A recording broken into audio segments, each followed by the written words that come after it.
My name is Gil Prus, and I'm the CEO of the Jewish Federation of Greater Washington. It is my pleasure and honor to really be welcoming you here this evening for a very important conversation with Rabbi Donniel Hartman. Around 6 weeks ago, 2 weeks after Hamas's attack on Israel, I went to Israel and I visited with many people there, trying to understand what was happening, how are people processing, and how we could help, if we could, at that moment in time. And one of the things that I heard repeatedly from the people that we met with was that the Israel of the first 75 years is no longer, and that our task is to build the Israel of the next 75 years. I believe that's also true of the American Jewish community. I think for many of us, the American Jewish community, post-Holocaust in this country, is being questioned in very deep ways. What is our place? What is our role? Where are we going? And so, while we may not be addressing that particular question tonight, though we may, and I don't know, it is a question that we as a community, with all of you, need to be thinking about as we go forward. And what I do know is that it's something that many people here at Hartman and throughout Greater Washington are committed to trying to figure out. We may not know the answers. We know a lot of questions, we have a lot of experiences, and there's a commitment to figuring this out.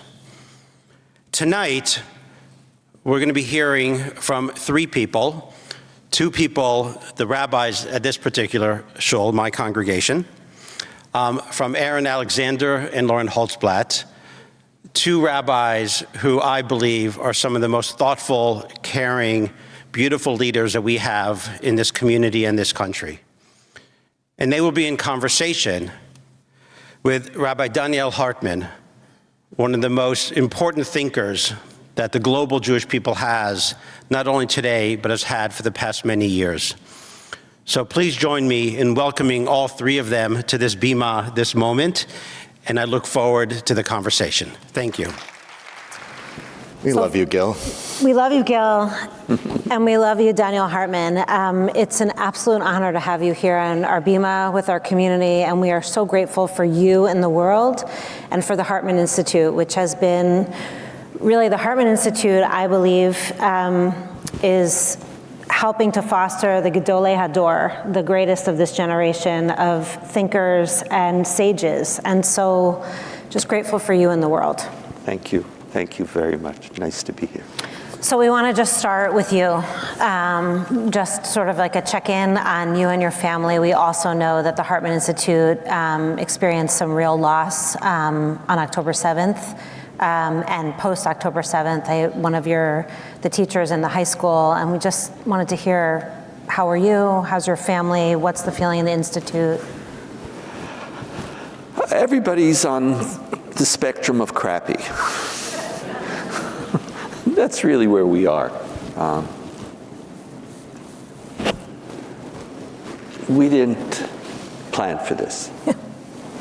We didn't. And we got used to, since the Second Intifada, to being a very Western Scandinavian country. Really, we would go to Europe and feel we're going to a third world country. We were rocking. It was, from time to time there were little problems. But by and large, we lived with the myth of an unbelievable level of normalcy. Now, it took a price because it wasn't normal. So we had to deny lots of things, and we had to tell ourselves stories, and we had to come up with various myths. So I don't know if the Israel of the first 75 years is over, but I know that many of our myths have to be readjusted. And on a personal level, it's just, it's it's hard. It's like, how many funerals do you go, or shivas do you go, and just the number of people that I know, not even who have died or who are taken captive, and it's just the amount of people who are living now with their children or grandchildren or husbands or wives or brothers and sisters in harm's. It's just, there's a heaviness and a fear, and that we're all trying to live with and trying to figure out what is life like, and what does it mean to be human? What does it mean to feel? So it's a time that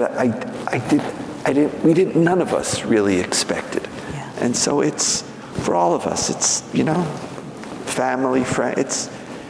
It's a very intense time, and and as I'm talking, I'm fully aware of the fact that we are completely concentrated on ourselves, and knowing fully well that pain and suffering is not an exclusive Israeli story right now either. There's a lot of pain and suffering going on right now, a lot. It's just a sad time, and there's a futility to it too. There's a futility to it, and you feel that. So I'm okay. I am. I'm okay. Right. It's but it's. Yeah. Thank you for asking. It's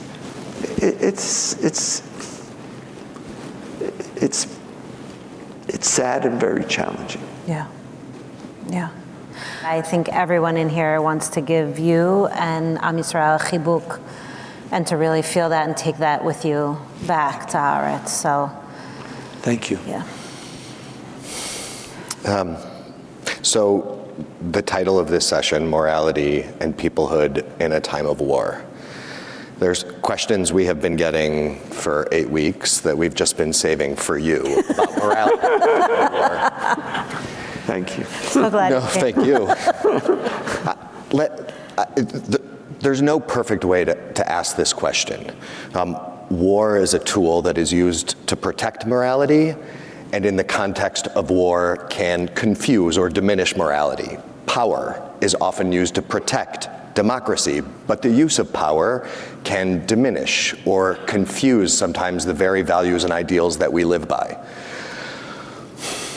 Where is Israel right now in the context of this war, based on what you have seen, learned, and know? And how can we talk about this? Morality, power, war, all of it.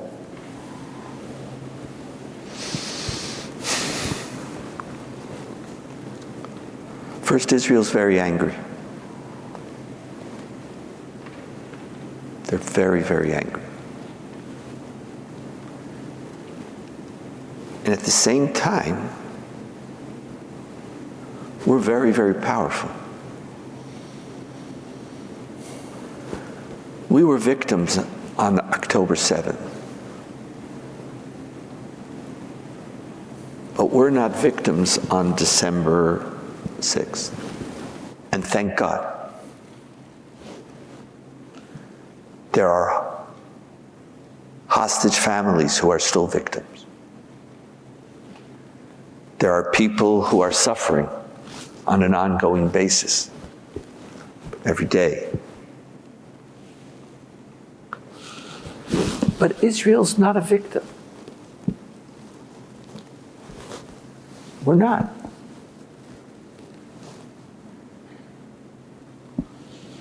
We worked very, very hard to become a powerful country, because we felt that that's the only way we could survive. I would have loved to be Canada. I would have. I didn't want it.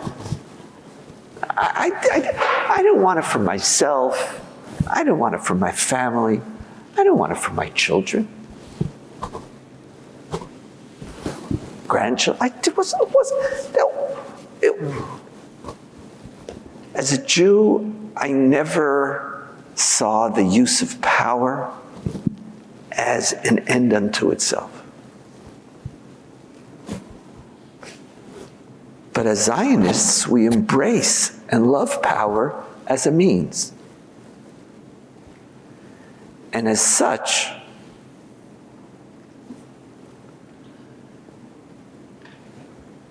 we embrace power as a tool of liberal Jewish values and of liberal values. Liberal values connects to the right that all human beings have, inalienable rights that you have, to live, to breathe, to protect your children, to be free. And that we believe that all human beings are endowed in those with these inalienable rights. We believe it as Jews because that's the essential meaning of the fact that we're all created in the image of God. We all have these inalienable rights. And to protect ourselves is, as a result, a liberal value.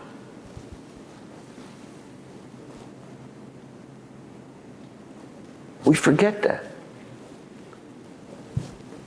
Sometimes we celebrate victimhood too vociferously.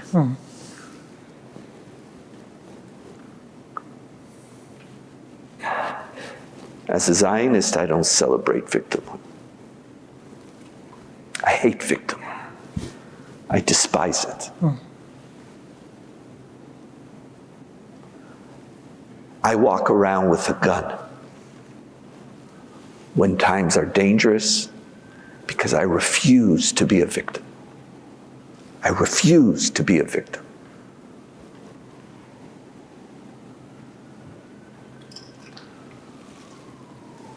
And I think it's really important to stop there for a moment because so much of the discourse in our universe doesn't speak about self-defense as a liberal value. Doesn't speak about protecting yourself as a liberal value. The minute you win, somehow there's an inherent corruption that you have to embrace. There's something wrong with you. You have to always be David. It's only the Davids of the world who are living in precariousness that are somehow the morally righteous. I despise that. I despise it with every part of my being. Ladies and gentlemen, we have a right to live. And my children and my families have a right to be safe. And if I am going to fight to achieve that, I am embodying the first cornerstone of moral liberal values. And that's what Zionism is about.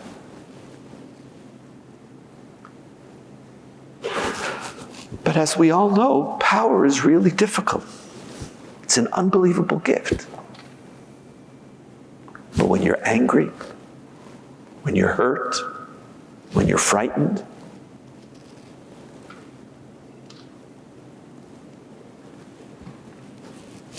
it's not always easy to use it in the exact measure that you need to use it. You never do, by the way. Mm-hmm.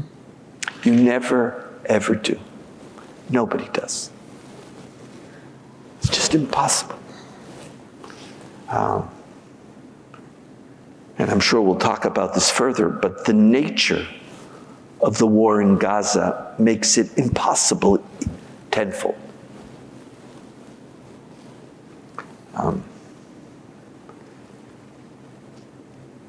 Powerful Israel is now standing up for itself.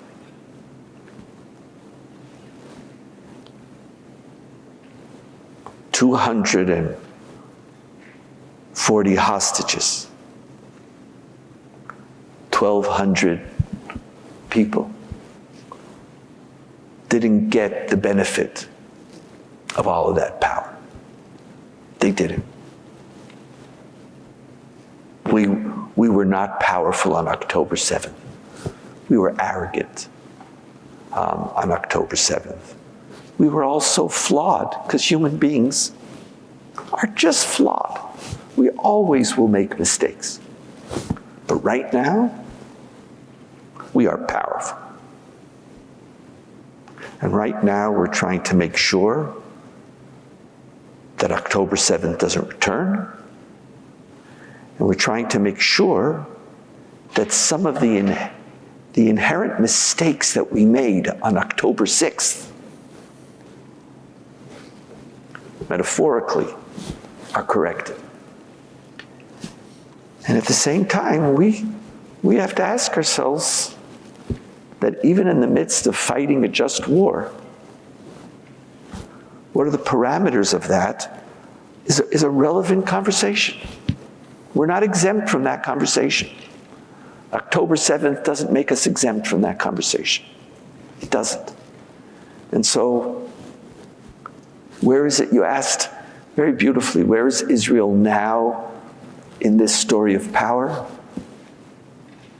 It is using the power that it spent 75 years building. And it is implementing the dream of the Jewish people to be a powerful free nation, to be sovereign. We're using that power right now.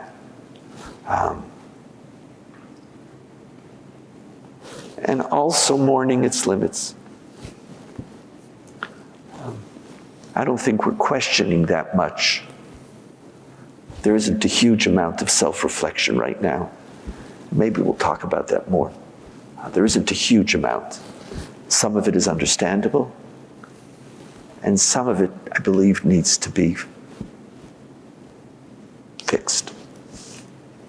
Does that just, did I end, are we talking? You did. And it just feels like such a difficult question. I have 1,000 follow-ups to that question, and I think maybe I just want to, there are just two quick ones that I want to pick up on. The first is, when we talk about being able to question that power, who gets to question that power? How does it feel for Israelis when the Jewish community, the world, questions that power? That's one question. And the other one is, we're not ready for it, right? We're not, and I felt this in Israel last week. Israelis were not ready to talk about the humanitarian crisis in Gaza or settlers in the West Bank. It was like the trauma felt, at least with those who I spoke to, the trauma felt so thick that those, we're not, somebody might be doing that or we'll deal with that, but that we can't go there because we are living in a darkness still because of the atrocities that we faced. And so it feels like a really difficult transition into bigger questions. It's a very, very difficult transition, and you're absolutely correct. And I understand, listen, I'm part of it too. You know, my job is to teach and to talk and to think, and I'm there. When your job is to destroy Hamas, when you believe that you can't live unless you destroy Hamas. Now, leaving aside whether we can destroy Hamas, I think part of what we all learn in life is that there might be things that we need, but you very rarely get everything that you need. But when you're focused on that, it's very hard. And right now, Israelis aren't there at all. But I said something the other night, and someone critiqued me, and I understand him. I said, there is a time that we're going to have to talk about this, and someone said, but then it's going to be too late. That's partially true, but part of the growth of a nation is there is a time to give an accounting, but it's not always you have to be ready to give that accounting. I think there is some accounting that Israelis, I think there's more conversation that needs to happen right now. Not conversation about, because I don't think any of us know. I know, and again, I could just tell you what I know, but I always say I have opinions about things, but I never claim that they're true. You don't know. I have opinions. I know that my army is not targeting civilians. I know that I can't fight in Gaza without civilian casualties.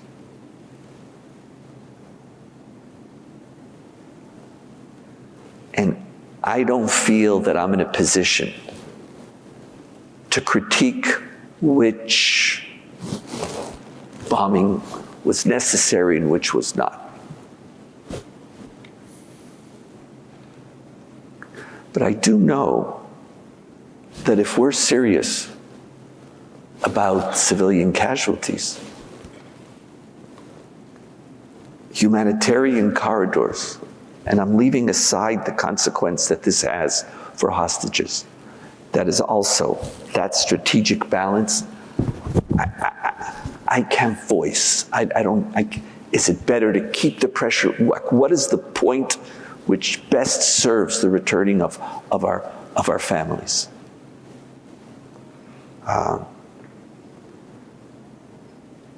But humanitarian aid can't be an American agenda. Why is that? Whatever calculation we come up with as to what is strategically necessary to help us defeat Hamas and to bring our children home, make that calculation, and within that, there's ways in which we could give expression to our moral concern about power, which doesn't mean micromanaging beyond your knowledge base as to which target was necessary and which bomb.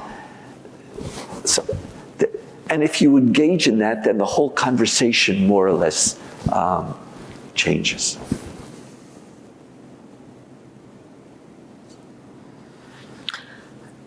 I guess what I want to ask you is something that you talked about with Yossi Klein Halevi this week on For Heaven's Sake. If you're not listening to the podcast, you should be listening to it. And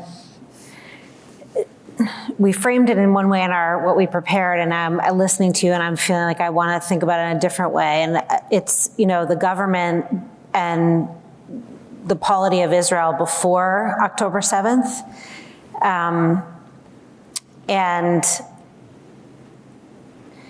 I mean, there was, and I'll tell you, there were 40 weeks of protests it was unbelievable to watch it, to be part of it from here, to be giving support for this, against the judicial reforms, against this messianic government. What we've been reading, what Aaron experienced on the ground is, the unity of how overnight that shifted, where, all of the networks that were used actually became networks to feed people, to house people, to bring refugees from the north and the south, to be united as an Am Echad. And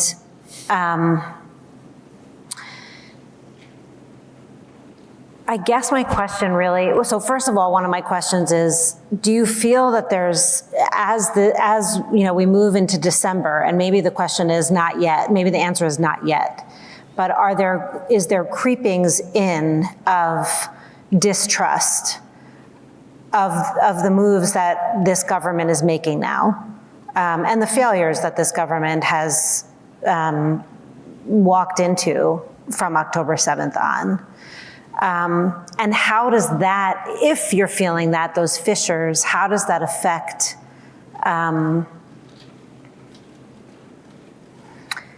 the trust in going forward, in the way that we are with this war? My experience is that there are no fissures when it comes to the war. Mm-hmm. None. Yeah. Netanyahu is not liked by a lot of people, more than before. He's not. I don't sense a serious conversation in Israel that he's using the war for his political purposes. Mm-hmm.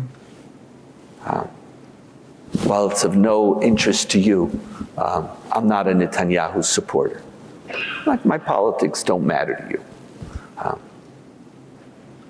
I don't believe for 1 second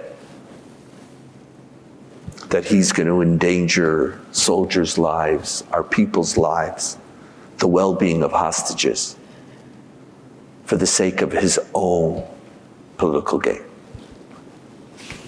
I think there might be disagreements. There's things to talk about. But I don't sense in the society a debate around that. Mm-hmm. Yet. Mm-hmm. There are things on the periphery, but they're not dominant. There's a budget and there's budget allocations, but they're here. Mm-hmm. There's anger and distrust at the way the government is functioning outside of the war. There's anger and frustration at the way the government functioned before the war. But in the war itself, this is part of this, like all of society is drafted. And even those who are demonstrating against the government drafted all of their resources for the sake of the collective. We're all in. It's as we know, though, unities are built around crisis don't last. They just don't, because they don't resolve any of the problems. They're not the consequence of any discussion, accommodation, rapprochement, tolerance, nothing. It's about moving things aside for a while. We moved it aside. Like a good test for you, Gantz staying in the government, yeah, is just an indication of the political environment, and recognize that he's now polling at between 39 to 42 seats. As a junior partner in Netanyahu's government, that should give you a sense of our society is all in. There is something that we need to do. Now, part of what's happening is what we need to do is not that clear. There's slogans about what we need to do. There's things that I could talk about today that 30 days ago I couldn't know or I wasn't aware of. I didn't know. There's more doubts. More people are wondering what's achievable or not achievable. But we are all, our society, the Jews of our society, are all in. The slogan in the country, it's even on the news, it's biyachad nenatzech, like we're going to win together. So that still is a very dominant experience, and it's an experience that I'm having now across North America, even with you. Like, we're in. We're in. We're standing with each other. There's something very powerful about the Jewish people. Very, very powerful. And I think we're seeing it now. Do you? Okay, because we had this incredible conversation. It must have been, it was pre-COVID, where a bunch of large synagogues came to New York, to the Hartman headquarters in New York, and we were talking about another topic, which is very fiery. We were talking about intermarriage, and we had this incredible conversation about the youth, North American youth, and maybe I should say in non-Orthodox communities. And one of the things that you said at that meeting, which has stuck with me since that, is that, and I'm going to misquote you, but the Torah was around Avraham, and the Torah was, tzedek u'mishpat, and that basically, God saying to Avraham, blessing will come through you, and curse will, and those who don't bless you will be cursed. And the mishpat or tzedek became the two things, that idea of justice, which has been in many of the non-Orthodox movement, has been a guiding principle. Humanity, yes, we care about Jews and we care about our tribe, but we take our values and then we bring that and we love humanity.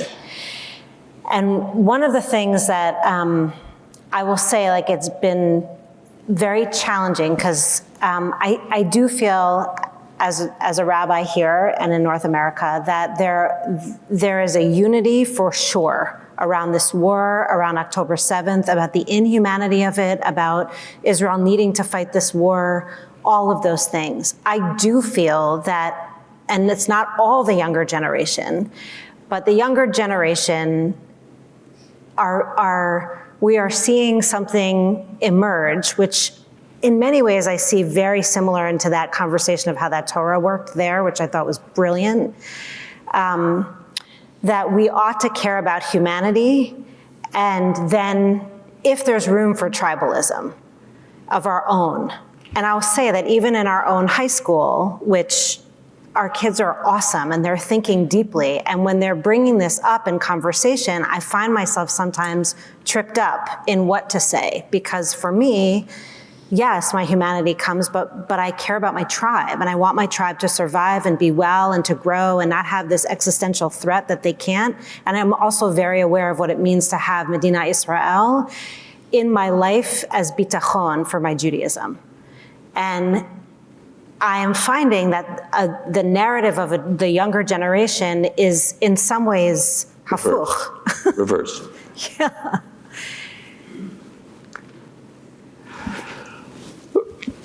I want to think with you about that, and I've thought a lot about it. But I think the first frame of the conversation is we have to stop thinking about youthfulness as a disease.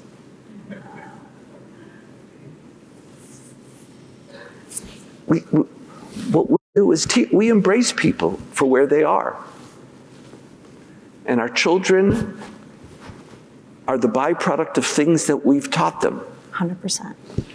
And we have to find ways to talk with them, which is not premised on the idea that you are fundamentally flawed because you're not a 60-year-old.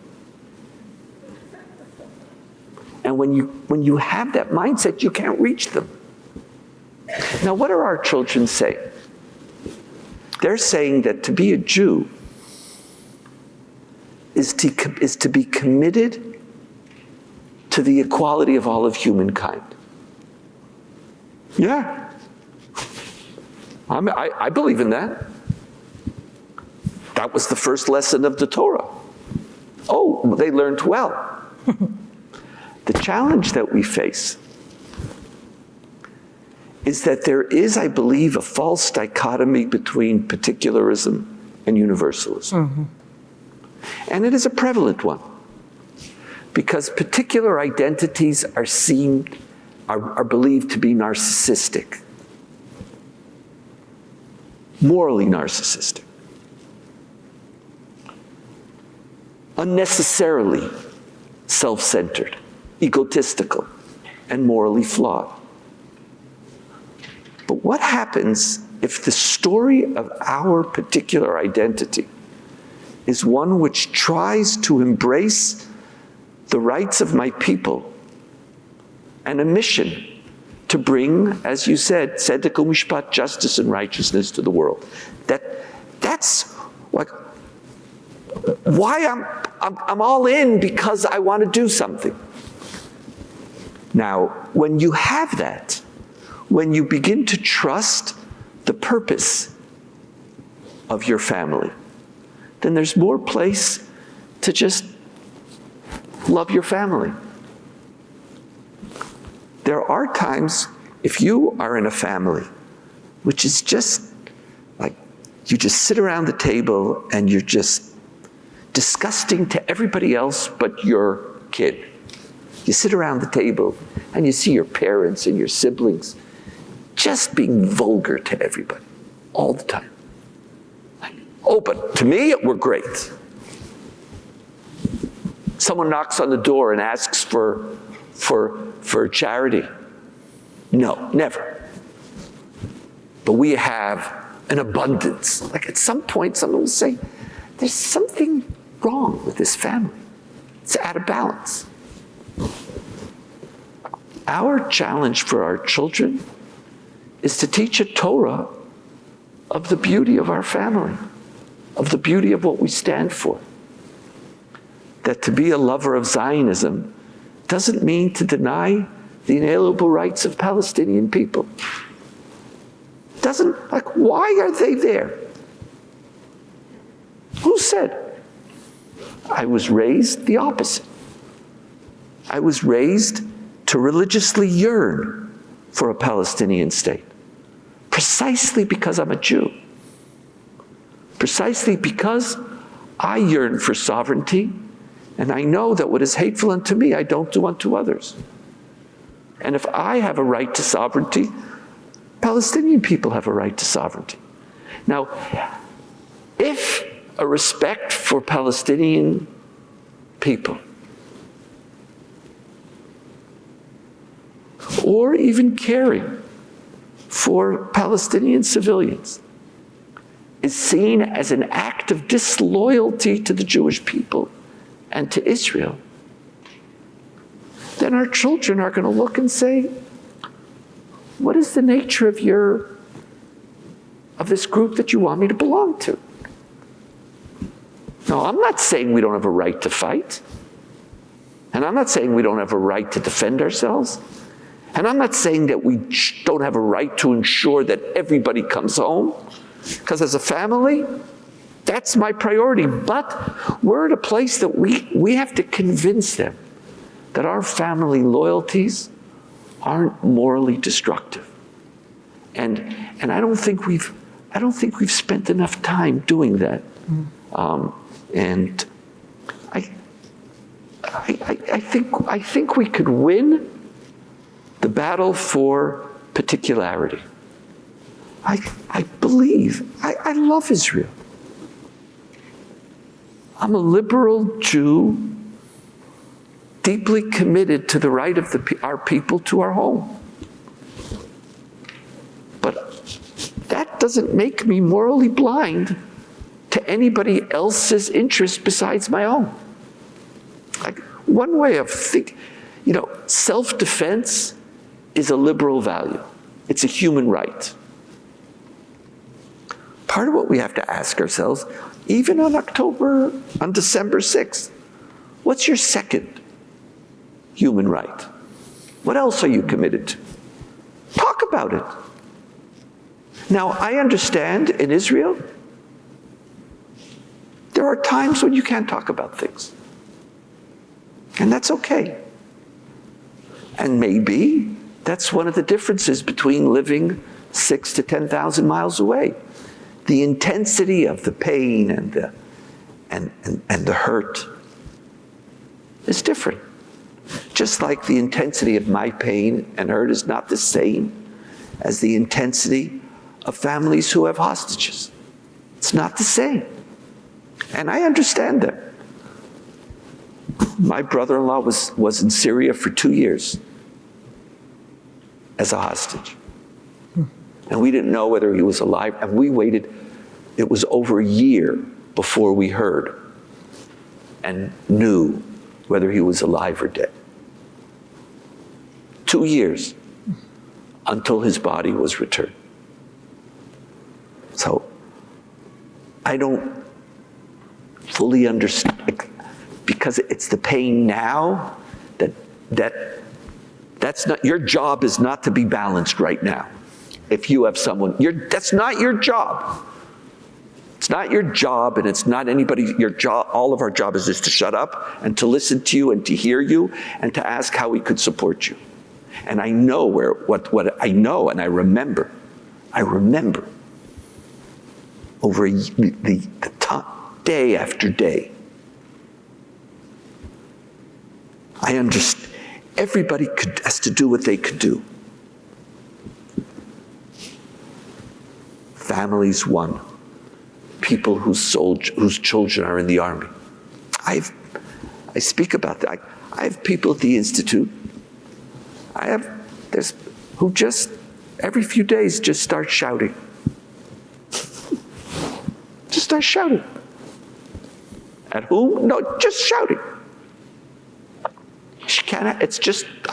Just shouting.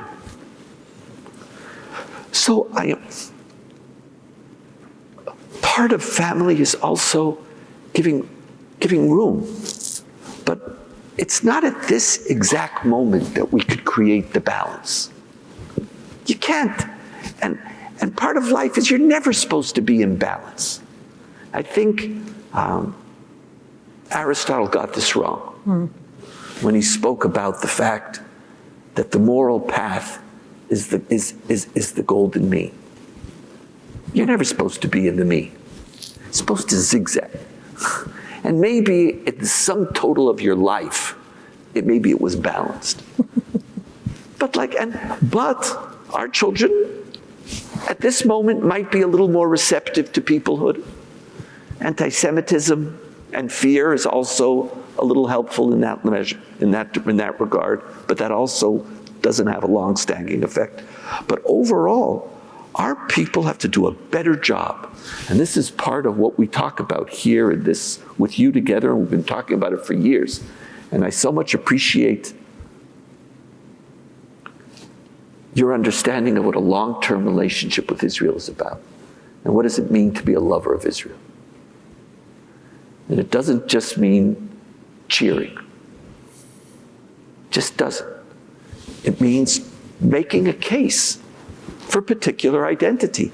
And for our particular identity to win, for our children, forget our children. Everybody talks about children all the time. It's for me. For you. I know you. We know each other. It's been for you, for your own religious integrity. You don't want to be a part of a family which is morally corrupt. You don't want to be a part of a family which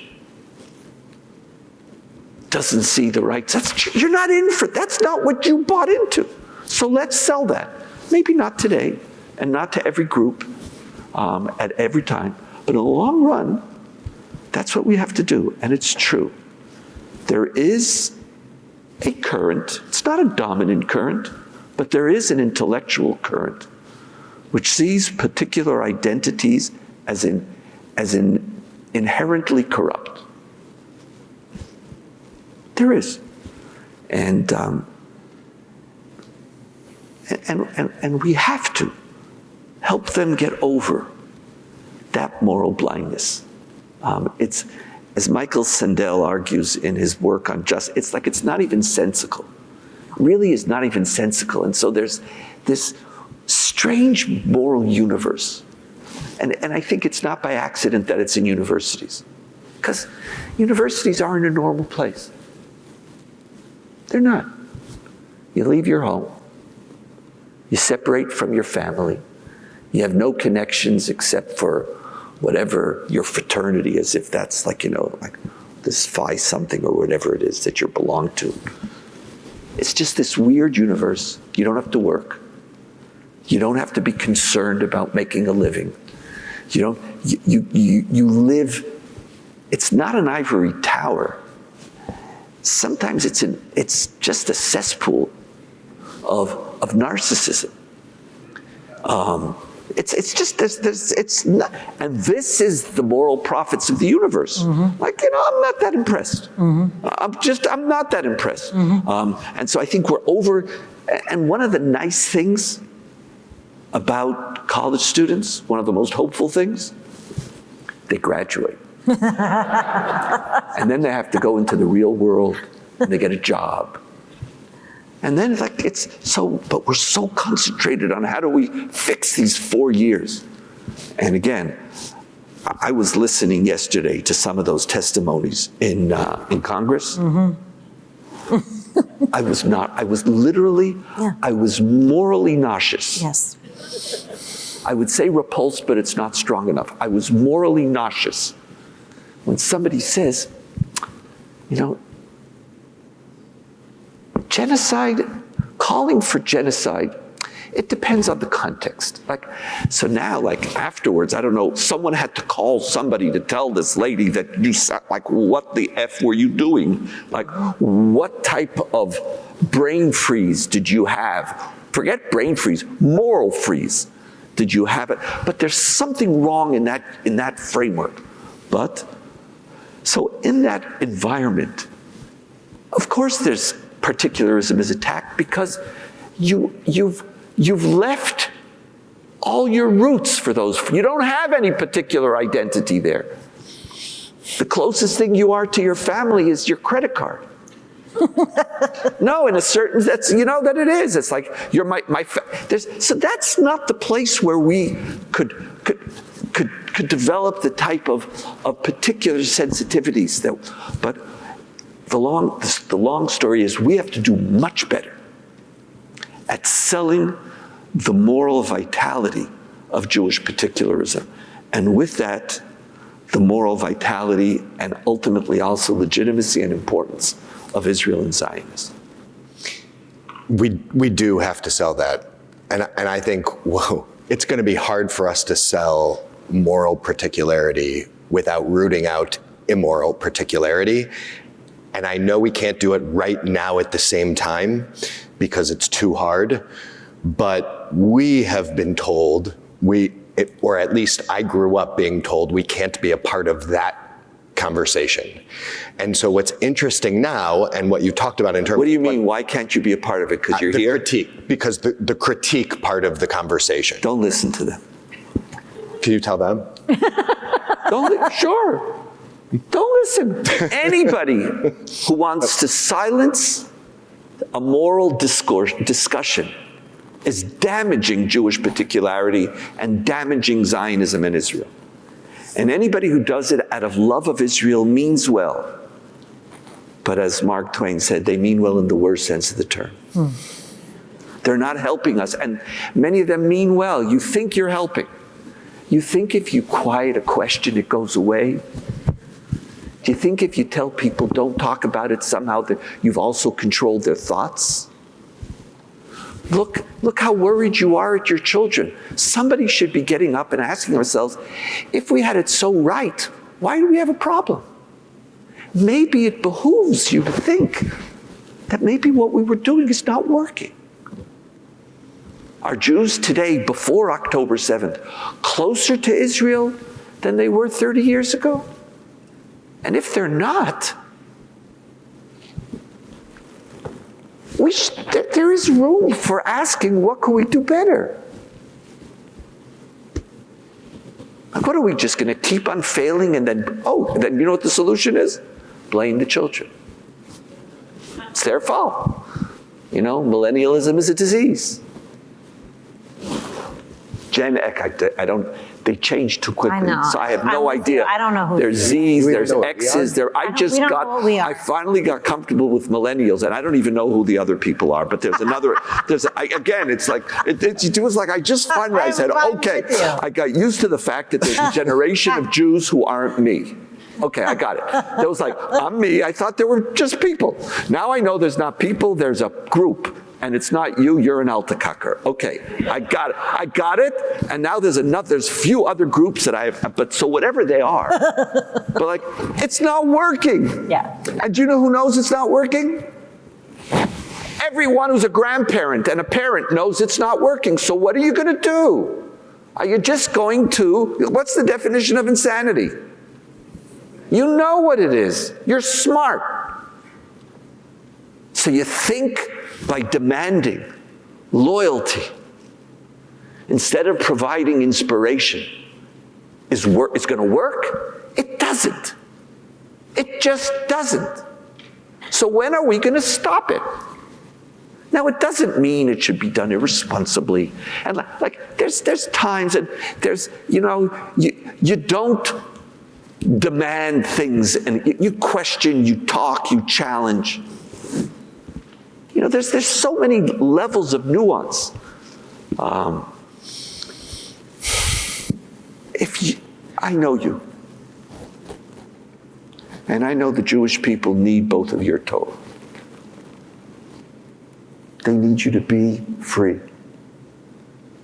because you're really good people. You're really, really good people. You love the Jewish people. You love Israel. And you went into this because you want to create a great Jewish people, not a mediocre Jewish people. If you're not free,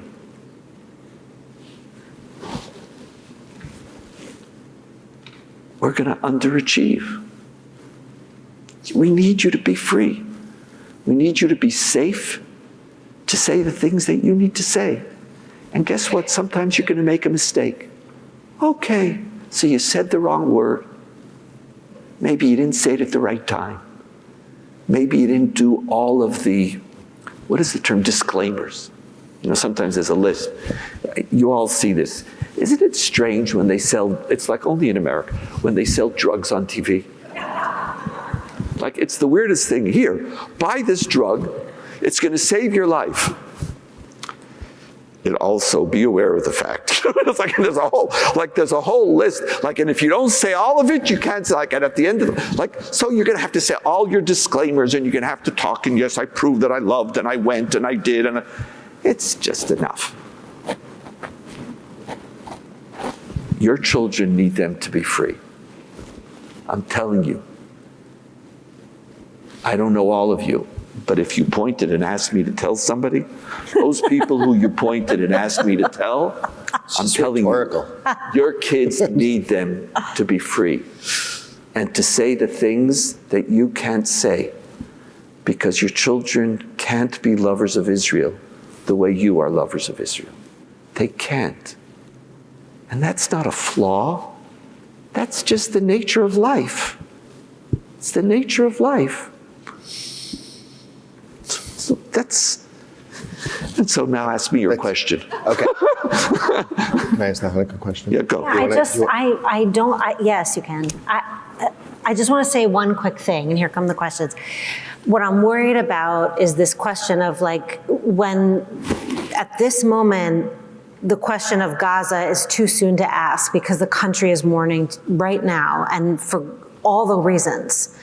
But what I'm also worried about is looking at the images of Gaza and these children trying to find their parents under rubble, civilians, which we know, Hamas in civilian, all of it, the tunnels, everything. But what if by the time Israel is ready to ask that question, we're at 14,000 people now, and that is, I don't know how to deal with that. I don't know what to say. I don't know morally how to deal with that. I feel totally stuck in. I appreciate. And I want to know, what to help us. I also don't know. Yeah. I don't know, and the fact that you don't know is where you should be. Yeah. Because if you knew, you wouldn't be you. Yeah. Because you didn't also say, there's a very big difference between somebody saying, and this is a line that I want a ceasefire now. So what am I supposed to do? Right. If you say you want a ceasefire now, what does that mean? What does it mean?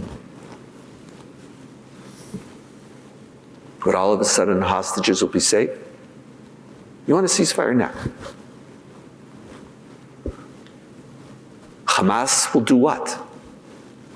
What it said it wants to do. It said it's going to come back again. Again and again and again. And literally murder and rape our people. Am I supposed to, you're telling me to have a ceasefire? Now, I could say that to your kids. And you know what? There's some people who aren't going to hear. They're not listening. There's nothing you can say anyway. Yeah. There's nothing you could say. I can't have a ceasefire now. I can't. But it doesn't mean, there's a very big difference between somebody saying, I can't have a ceasefire now. Someone saying, I demand a ceasefire now. What have you resolved? Do you really expect Israel to, at this moment, keep the status quo that existed on October 6th? So now maybe some more people are nervous, that's it, we have a little balance of terror? You really expect us to? I could talk to my kids about that. I can't talk to my enemies about it, and I could accept that people, but that I could argue. There's a very big difference between somebody who says, ceasefire now, and someone who says, I need Israel, I need my country to be more careful. Or, like, whenever there's an earthquake, Israel sends people all over the world, and in less than 24 hours sets up field hospitals.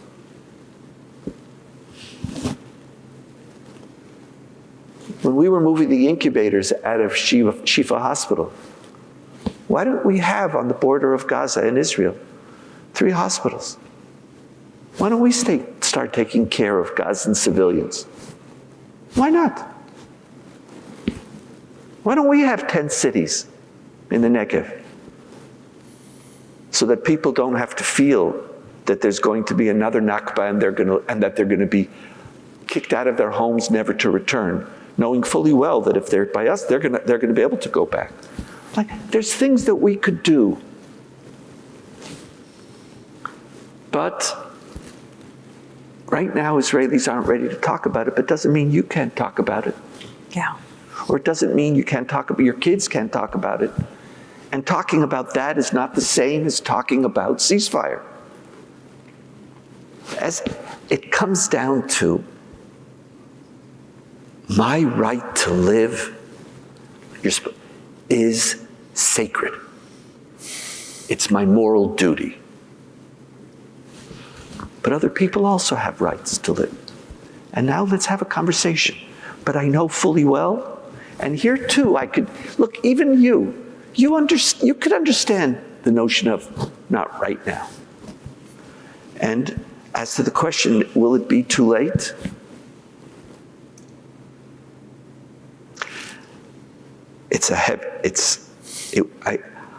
I think it will be.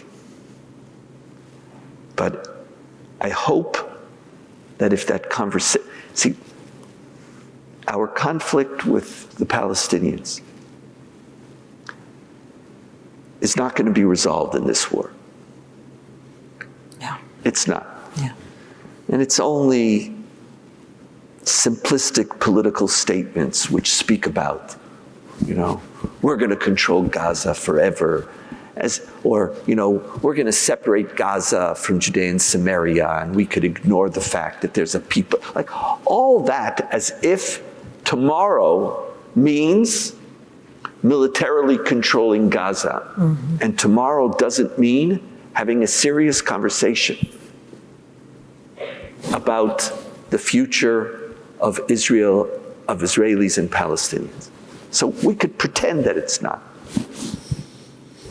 I don't know, in the next month, I don't know how to have the conversation.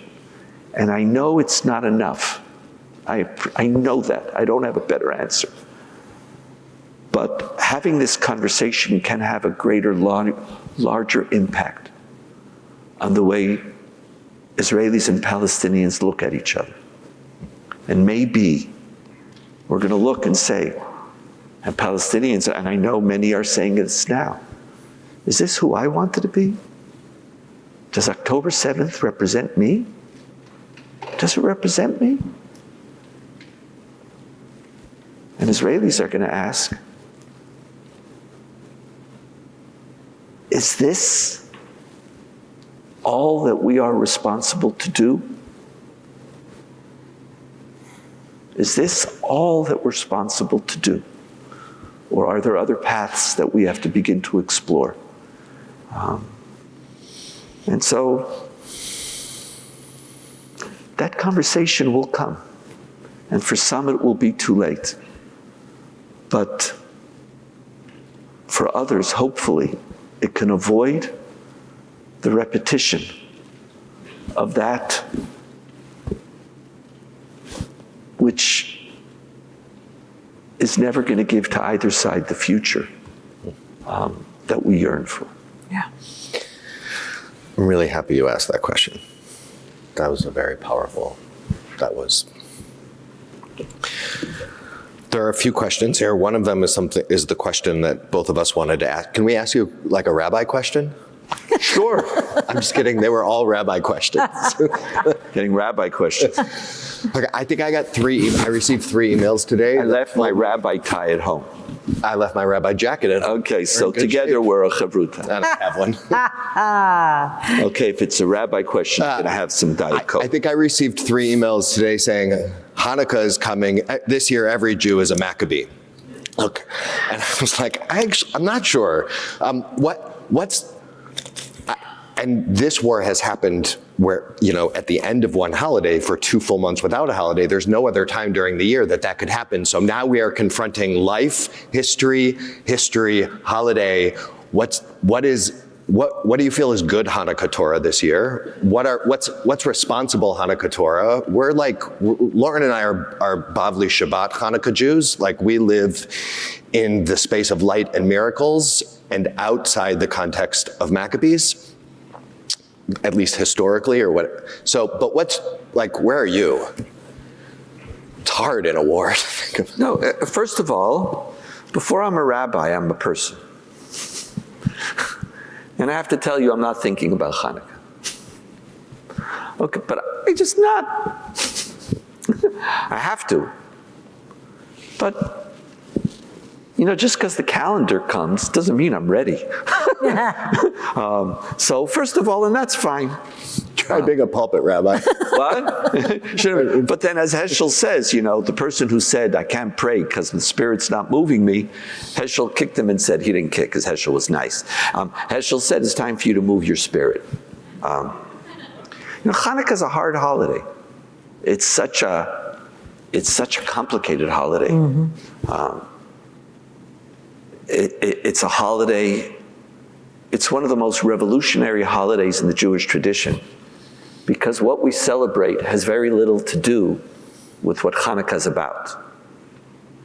We changed Hanukkah. It's some of the most radical reinterpretation of a Jewish holiday is Hanukkah.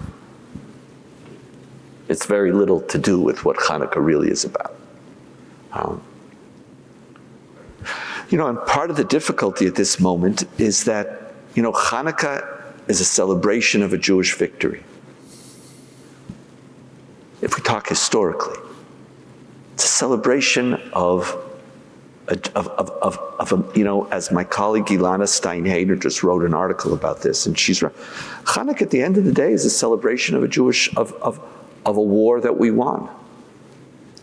And that's part of Jewish Torah. We celebrate winning. I don't feel guilty about winning. I celebrate winning. I'm allowed to win. It's also a celebration of Jewish heroism, of people willing to endanger their lives to win. And I don't want to give up. I'm going to fight for my right to be a Jew, to be an Israeli, and to live. My problem with Hanukkah was always that I just don't want to fight to live. I hope that was yesterday. Like, I have now Iron Dome. I don't have to fight anymore. Like, poof, they're going to pop them out of the sky and the Air Force will go poop, poop, poop, and I don't have to do it anymore. It's like, I've had enough. It's like, Hanukkah was always tough for me. Maybe part of me today is a little more comfortable with it. Maybe part of Israel is re-engaging that Hanukkah part. But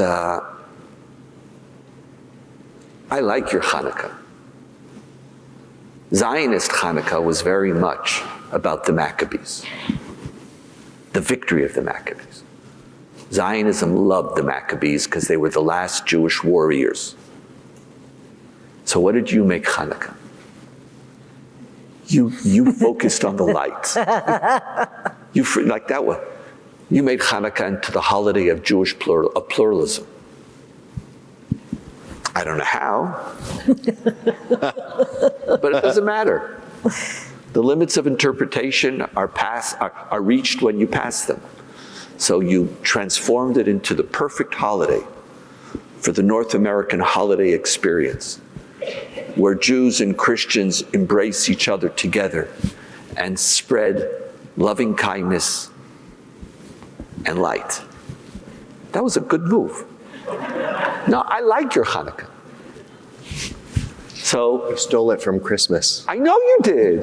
Of course you did, but they stole from us too. Everybody's stealing. That when people steal, I always tell people that if you have an idea that nobody else copied, it's probably not worthwhile. We all copy from each other. Like, that's what we're supposed to do. If you have a good idea, great. It's holy envy. So we did. So we made it into this very lovely.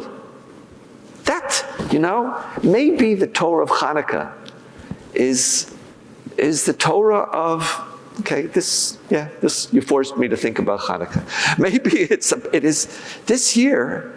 It's a Zionist Hanukkah and a North American Hanukkah together. Maybe that's it. Maybe it's not letting one win. It's not just about light. The reality is, we have met evil in ways that we did not want to meet. And we have to confront evil that we did not want to see. And you don't just defeat evil with light. You don't. You defeat evil in the battlefield. And we met that evil. But there's also the sense that as a people, we want to be a people of light. Maybe this is North American and Israel, Torah coming together in a different way. That feels right. Yeah. I mean, it feels right. It's like half these questions. The answer to half these questions are, what do we do with Jewish peoplehood, and what does it mean now for these two communities to see each other equally and as partners, and the combination of our Torah is, what Hartman has been doing for years, obviously with centers in both places, but that felt good, just as you said it. And there is another dimension to Jewish people today, and that has to do with your experiences. For the first time in a very, very long time, Israeli Jews and North American Jews are feeling vulnerable together. We've been vacillating back and forth. Who's here to help? Who's supposed to save whom? Come to Israel. We're the only place where Jews could be safe. That's not so true. We in North America are safe. It's not so true. All of us are afraid right now. And maybe part of what we join is in that vulnerability. And maybe when we're a little more vulnerable, there's also room to see each other in a different way. I think part of the problem of Jewish community and Jewish peoplehood and the relationship between Israel and world Jewry is that there was an overabundance of paternalism. Each side was paternalistic, and that's never a good prescription for a healthy relationship. We're all afraid right now. And when you're afraid, you see each other and you lean on each other and you reach out for each other and you talk to each other. But I would just caution us not to believe that October 7th is going to create a new moment for Jewish solidarity for years to come. It's not going to. I think we have to learn from it for years to come. But Jewish solidarity is not going to be built on the tragedy of October 7th. Now it's there. But in the long run, it needs Torah. It needs shared values. It needs ways of seeing each other and talking to each other and being there for each other. And I think that conversation started to happen last year. You remember you were saying how exhilarated you were? And part of that was because for the first time you began to feel that Israelis are speaking a Torah of Judaism that you relate to. And that there was an Israel that wasn't just defined by certain parties or by a government. Israelis stood up and said, I want a different Israel. I want a different Judaism. And you looked at it and said, yeah, that's my Judaism. And Israelis looked and said, yeah. And all of a sudden there was a bridge.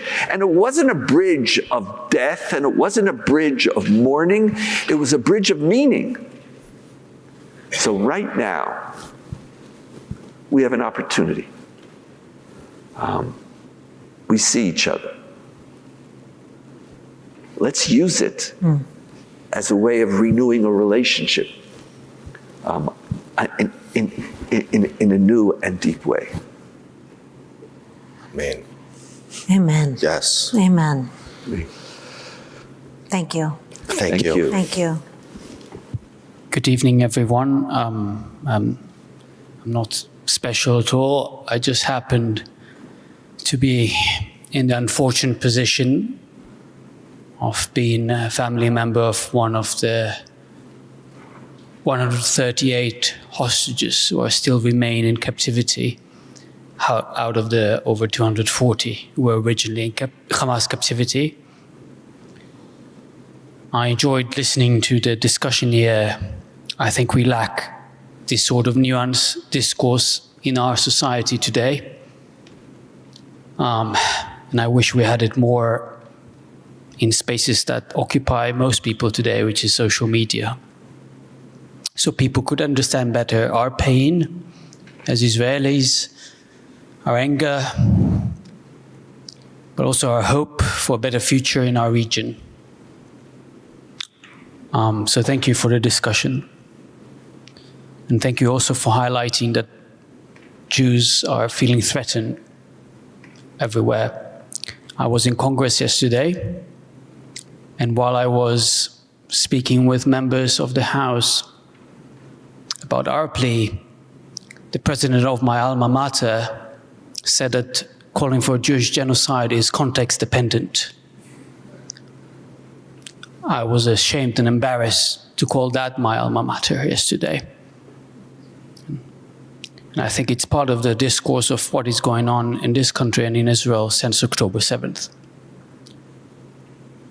But let me speak about Omri Miran. I don't have his poster with me here, but if I could have one request from you, is that after this discussion, after this story, you'll open your phones, you'll open Google or any other search engine you use, you write Omri Miran, and you read the many articles, watch the many interviews, learn his story, and share it with others. This will be my task to you to do tomorrow first thing in the morning. And this is only one story. So after you read and share about Omri, the next morning you'll read about another hostage and share it in your network, whether online, whether with your colleagues, whether in your community, everywhere you go. Because we need to keep this issue on the top of the agenda of the public, on the top of the agenda of public officials in this country. I'm not American, I'm Israeli, but it's important that this country's public officials will keep this on top of their agenda, because the US is perceived still as a beacon of light in many parts of the world and a beacon of power. And make sure that public officials as well in my country, Israel, understand that every second in captivity is eternity. Every second in captivity is torturous for us mentally, families of hostages, and for them mentally and physically, underground, without understanding what is going on around them. On October 7th, Omri started his day with red alert sirens. This was my reality growing up in Sderot, a blue-collar town on the Israel-Gaza border. He woke up in Nachal Oz, a kibbutz located 2.5 miles from the border. And when he woke up with my sister Lishai and their two baby nieces, Roni, who is 2.5 years old, and Alma, who is now 8 months old, reality changed. After rockets were launched all around Israel, and especially on the northwestern Negev, it appeared to happen that terrorists invaded their kibbutz and many other kibbutzim and towns in the region. While I was following closely with my family on WhatsApp in New York to where I moved in September, they were experiencing it firsthand. First, they heard the windows of their bathroom being broken, and then eventually a knock of a rifle came to their door. And the call of a teenage boy from the kibbutz, Tomer, were asking them to open the door or else Hamas terrorists will execute him. So Omri and Lishai obviously opened the door to save that boy's life. And they let Hamas terrorists enter their house. Tomer was executed later that day with his mother and his adopted the partner of his mother. His two half-sisters were kidnapped and later released. For hours, Lishai, Omri, Roni, and Alma were abused, tortured in their own house, watching their house crumble, ravaged, ransacked. Guns were pointed at them, an RPG pointed at a 2.5-year-old girl and an 8-month-old girl. RPG. Eventually they were grouped with another family, the Dan family, whose daughter was executed, Mayan, in front of her two younger siblings and in front of her parents. May Tomer and Mayan rest in peace. Their death was not peaceful. After a few more hours in captivity, 2 more ladies were introduced to that house of horrors. 2 American ladies who were happening to visit the kibbutz, Judith and Natalie Ranan. They were later released from captivity, but they were taken that day with Omri and Tzachi Dan by Hamas terrorists and their accomplices, of whom there are many members of other Palestinian terrorist organizations, and non-combatants, supposedly, the average Palestinian Gazan civilian, would join Hamas fighters that day. Omri was separated from his wife Lishai. Lishai was able to say she loves him, that she'll take care of the girls, begged him not to be a hero. And Omri said he loves her, nodded, and was taken. Before he was taken, Ronnie tried to run to him. Lishai stopped her before she was shot. Hamas terrorists promised to return, to take them as well, or maybe do something worse. Who knows? Luckily, IDF soldiers rescued them that evening before Hamas terrorists were able to return. But Omri was taken from us.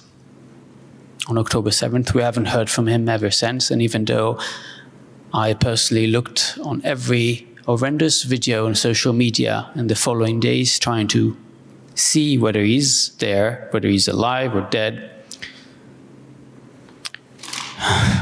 still have those images. I couldn't find him, but he was confirmed to be a hostage. And that's only the first day. That's only October 7th for my family. And all my family is currently displaced from Sderot or Aner and Nachal Oz. Nobody's working. I'm the only one, because I happen to be in New York. My family, I can provide for my entire family. My parents, I'm their boy and I provide for them now, even though they provided me their entire life. And we are only one story. There are hundreds of thousands of families who are displaced in Israel right now from the south and the north. So since October 7th, we've been fighting to advocate for the return of Omri, the return of all the hostages. We met every possible elected official who is willing to meet us, whether here in the US, in Israel, in the European Union. Omri is a European Union citizen of Hungary. Lishai, my sister, is of Portugal. So am I. We met international organizations like the ICRC. I was in the UN. But sadly, Omri is not with me yet, not with my sister, not with his daughters, not with his father, Dani, or his siblings. Omri is still in the unknown, in captivity. We know that as of last week, he was alive. One of the hostages confirmed it to us. But that was last week. And if you recall, a few minutes ago, I said that every second in captivity is eternity. And that means every second could mean the end of Omri's life. Please internalize that. Every second counts. So I'll finish with asking you a few things. My first ask was the one I started with. Please do it. I beg you to do it because we need you to spread the stories before the realities of the 21st century will make those stories disappear because of a new item in the news, new item on social media. Second, please take a minute tomorrow to call your elected officials to remind them that there are still 138 captives, Israeli foreign nationals, Jews, Muslims, Christians, Buddhists. They're still captives. Remind them that they need to do what they can to put pressure on the international community, on their ally Israel, on other allies that sadly are allies, like Qatar, where there is a US base, one of the largest in the world, Qatar, someone that funds Hamas. Turkey, a NATO member, another country that likes Qatar, funds Hamas and hosts its leadership. Remind them that they need to keep pushing for their release, keep pushing US the stakeholders U.S. deals with to ensure the release of the hostages. Please take your time over the next few days to familiarize yourself with the Hostages and Missing Families Forum. You can volunteer with them. You can learn about events in your vicinity. You can know how you can donate money, both to the organization and possibly to families who need your help. I can tell you mine does, and so many others do. So these are my asks from you, and I hope you'll be able to fulfill them. I won't be able to check. I'm not your professor. But I want to believe that you will, and you'll bring about a Hanukkah miracle we all yearn for. And let me finish with a prayer. Oseh shalom b'momav, u'yaseh shalom aleinu, al kol Israel ve'al kol yoshvei tevel. And that includes the Palestinians in Gaza. V'imru amen. Amen. Thank you.